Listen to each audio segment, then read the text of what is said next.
अस्सलाम वालेकुम नाज़रीन। आज की नई रिएक्शन वीडियो उज़ैर क्रिकेट की रिएक्शन वीडियो है। जब से इंडिया में दिल्ली मेट्रो के करीब चलती कार में सीएनजी ब्लास्ट हुआ है, उसके बाद इंडियन गोदी मीडिया ने एज़ यूजुअल पाकिस्तान के ऊपर इल्ज़ामात की बौछार कर दी है। पूरे हिंदुस्तान टेरिफाई है, पूरा हिंदुस्तान गोदी मीडिया टेरिफाई है। हिंदुस्तान में खौफ का आलम है और बेयकीनी की सूरत हाल है और फ्रस्ट्रेशन बढ़ रही है। अब सूरत हाल ये है कि इल्ज़ामात तो लगा दिए, लेकिन मुजवज़ा जो इन्वेस्टिगेशन है उसके नताइज भी सामने नहीं आए, ना कोई उसके ऊपर कोई।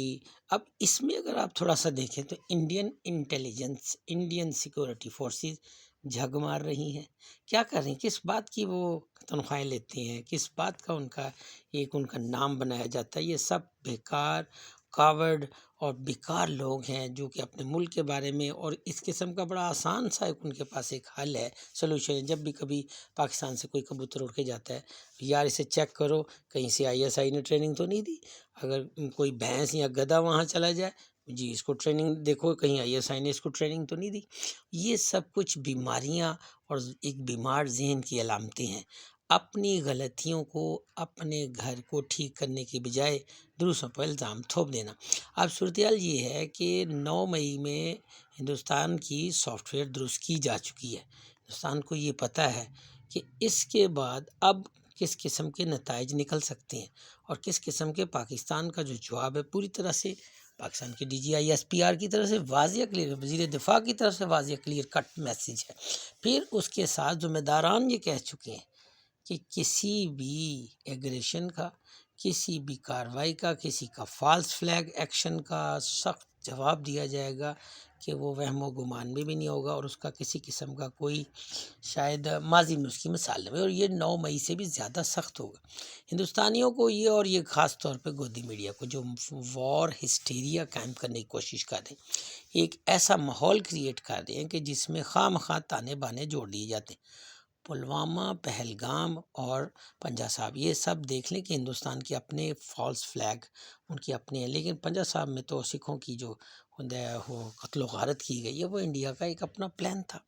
अब उसके बाद अब पहलगाम और पहलवामा को देख लें तो वहाँ भी इंडिया का फॉल्स फ्लैग है। इंडिया खुद बता रहे हैं, उनके अपने एक्सपर्ट्स बता रहे हैं, अपने मीडिया के लोग बैठ के बताते हैं। अपने घर को ठीक करें। आपके घर में the miserable mouse in the kitchen now, तो ये चेक करने और पड़ोसियों पर खामखा मुद्दा ना डालें, वरना इसके भारी, और ये गोदी मीडिया जो अपने फॉलोअर्स या अपनी रेटिंग बढ़ाने के लिए इस किस्म के गैर ज़िम्मेदाराना बयान दे रहे या ब्लेमिंग गेम खेल रहे हैं, इसके नताइज बहुत सख्त होंगे। देख लिया है, चंद सेकंड के बाद मुकम्मल वीडियो की जानिब भी चलेंगे। दोस्तों, कल नई दिल्ली में लाल किले के करीब एक सीएनजी धमाका हुआ, जिसके बाद भारतीय मीडिया ने पाकिस्तान को इल्जाम तराशी शुरू कर दी और इस वाक़ये को दहशतगर्दी का नाम दिया।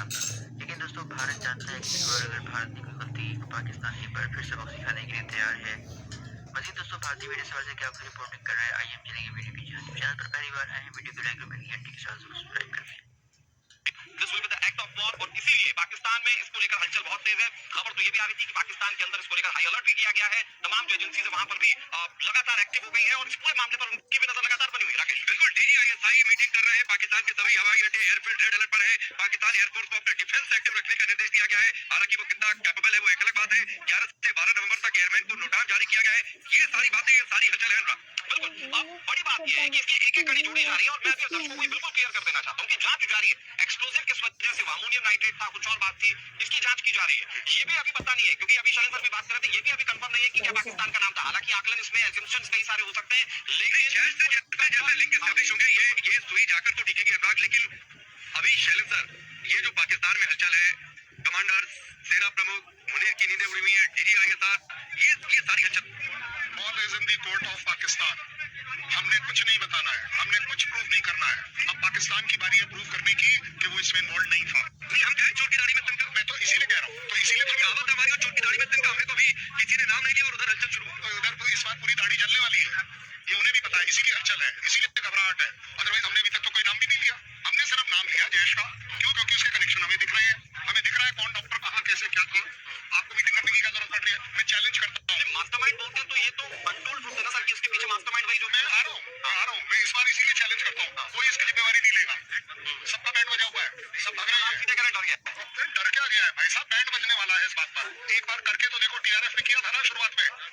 थोड़ी जाती, क्या हुआ? 2 दिन नाम ड्रॉ कर गए, बड़ी सीधी बात है। इस बार आप देखेंगे कि आपका जैश रिस्पॉन्सिबिलिटी नहीं लेगा। पहली बात, आईएसआई जैश के सपोर्ट में रिस्पॉन्सिबिलिटी नहीं लेगा, आर्मी आईएसआई के लिए रिस्पॉन्सिबिलिटी नहीं लेगी, पाकिस्तान अपनी आर्मी के लिए रिस्पॉन्सिबिलिटी नहीं लेगी, क्योंकि अगर लेगी तो इस बार भारत का हक होगा कि उनको उनका ड्यू दिया जाए। This act of terrorism will be act of war. और नहीं, लेकिन अभी अभी अभी इस पर आगे बातचीत करने के लिए शायद सर नहीं लगता है कि थोड़ा सा और वेट करना चाहिए, हमारी अपनी जांच पूरी हो जाए, हम अपने लिंक एस्टैब्लिश करें, अब फिर उसके बाद कोई रिस्पॉन्सिबिलिटी लेता है नहीं लेता है हमें क्या फर्क पड़ता है? मैं तो बोल रहा हूँ हम रोक के काम करेंगे, लेकिन जब करेंगे फिर ठोक के काम करेंगे।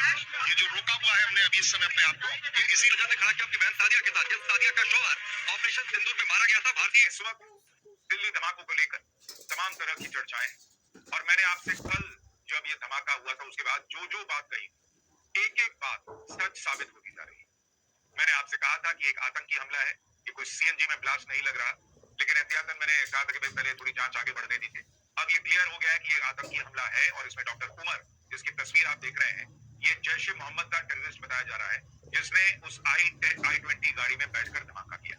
तो पहली चीज जो मैंने आपसे कही थी, आतंकी हमला है, कोई सामान्य धमाका नहीं है, वो बात सच साबित हुई है। दूसरी बात, मैंने आपसे कहा था कि मुझे लगता है कि जिस तरीके से फरीदाबाद में और जम्मू कश्मीर में टेरर मॉड्यूल्स पकड़े जा रहे थे, वहां पर 350 किलोग्राम जो विस्फोटक पकड़ा गया था, ये सारा जो है इंटरकनेक्टेड है, और उस पैनिक में आकर ये धमाका हुआ है। इससे पहले जो है हम भी पकड़े जाए, कुछ धमाका कर दो, वरना हाथ से चीजें निकल रही हैं। अब जांच में वही बात सामने आ रही है कि हड़बड़ी में डॉक्टर उमर ने ब्लास्ट करने का प्लान बनाया था, ये शुरुआती जांच कह रही है। तो एग्जैक्टली वही हो रहा है जो मैंने आपसे कहा था कि यही लग रहा है कि आनंद फानंद में उसने ये धमाका किया। और सोचिए, जो लोग हमारी सुरक्षा एजेंसी पर सवाल उठा रहे हैं, अगर वो फरीदाबाद का मॉड्यूल ना पकड़ा गया होता, अगर गुजरात में वो व्यक्ति ना पकड़ा गया होता, तो इस वक्त देश में क्या हो रहा होता? 20 धमाके और केमिकल वेपन का इस्तेमाल करके लाखों लोग मार दिए गए। तो सुरक्षा एजेंसी की कामयाबी का नतीजा है कि इस तरीके से आनंद फानंद में ये धमाका हुआ है। तीसरी बात मैंने आपसे कही थी कि मुनीर और पाकिस्तान, इनकी हालत खराब होने वाली है, क्योंकि मोदी इनको छोड़ेंगे। और अभी बड़ी खबर यही आ रही है कि पाकिस्तान के अंदर पैनिक है। दिल्ली धमाके के बाद पाकिस्तान की वायुसेना अलर्ट है, फाइटर जेट्स राजस्थान बॉर्डर पर गश्त कर रहे हैं। ब्रिटेन ने एडवाइजरी जारी कर दी है और लोगों से कहा है कि भाई भारत पाकिस्तान के बॉर्डर से 10 किलोमीटर दूर रहो।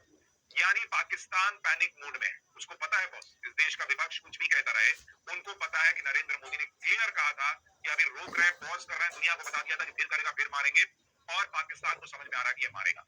और इसकी वजह भी, और मैंने आपसे एक और बात कही थी, वो भी सही साबित हुई कि नरेंद्र मोदी छोड़ेंगे नहीं।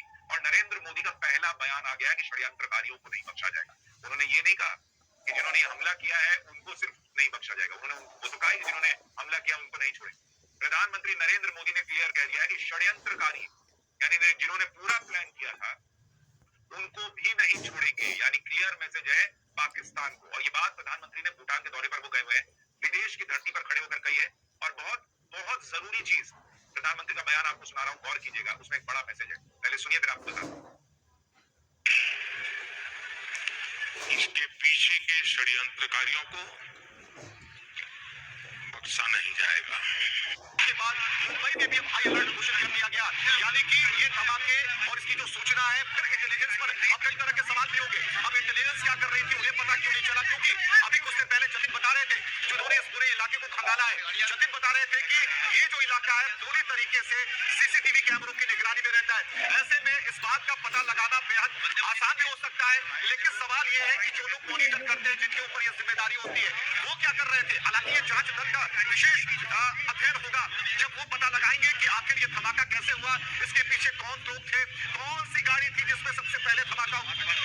आपको जब 6 बजे मैं रिपब्लिक हिंदी चैनल पे था, तो हम लोग चैन की सांस ले रहे थे कि भाई बड़ा भारी खतरा टल गया, कि एवर्ट कर दिया हमने एक बड़ा सीरियस टेरर अटैक।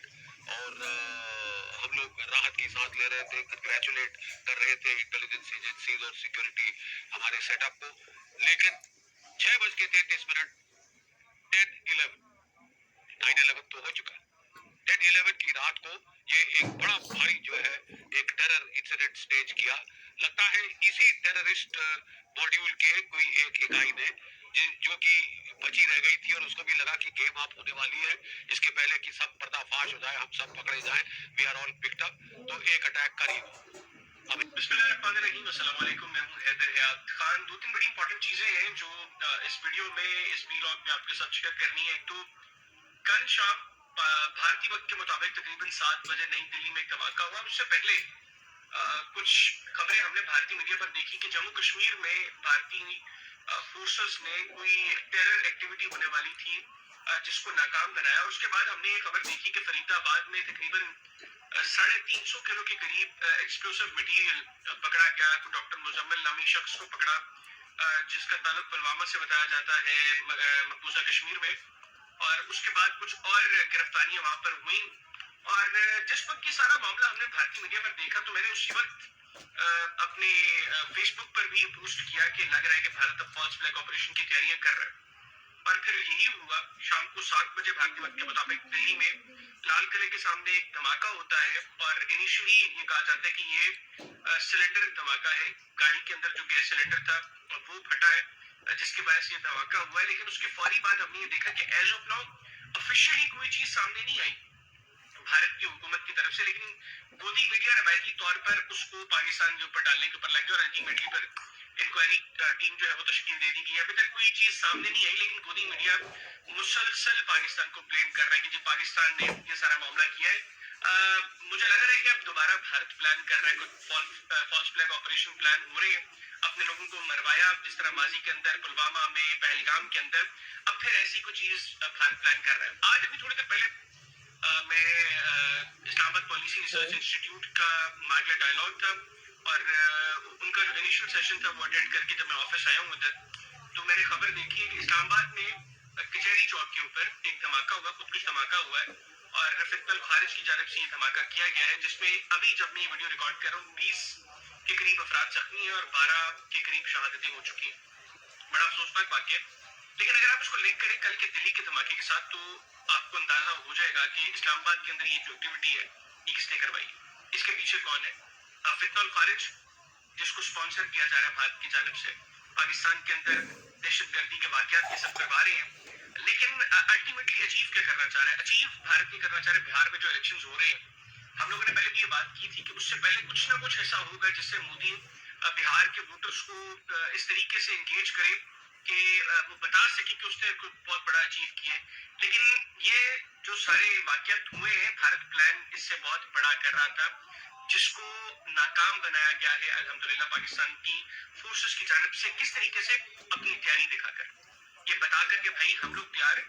अगर इस मरतबा को फॉल्स फ्लैग ऑपरेशन करने के बाद तुमने कोई हरकत की, कोई शरारत की, तो पहले से ज्यादा भरपूर जवाब दिया जाएगा और इसमें कोई शक नहीं है।